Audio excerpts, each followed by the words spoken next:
This tiny Pacific island is selling citizenship for £100,000, giving buyers visa-free access to 89 countries, including the UK. Why? To protect its residents from climate threats.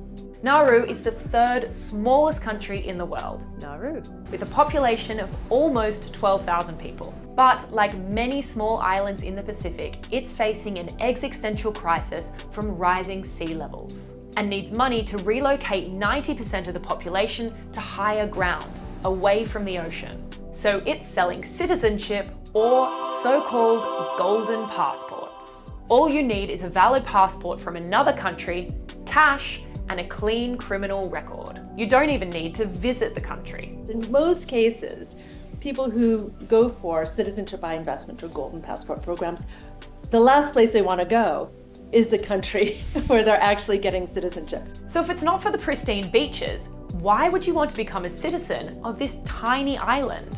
Well, it will allow you to travel to almost 90 countries like Hong Kong, Singapore, the UAE, and the UK without even needing a visa. If you're from the UK, you might be thinking, so what? Residents of the UK can travel visa-free in 186 countries. But if you're from Syria or Afghanistan, you might only have access to 25 or 27 countries. Trust me, if you live a global life and you've been born into a place that doesn't offer good visa-free access, you think about this quite a lot. Nauru is not the first country to sell golden passports.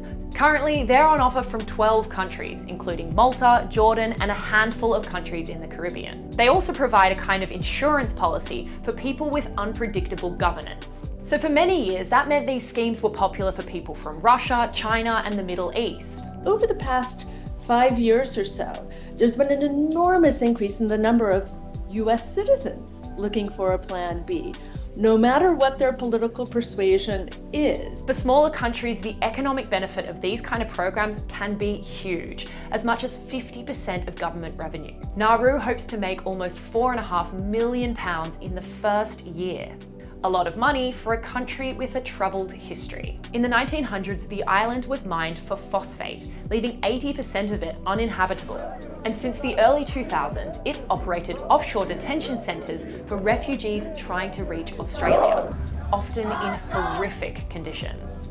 Schemes like these have been prone to exploitation in the past, allowing criminals to evade law enforcement or launder money. But that's pretty rare these days. At the COP Global Climate Conference, a major sticking point is just how much rich countries, responsible for the vast majority of global emissions, should be paying to keep smaller, less polluting nations safe.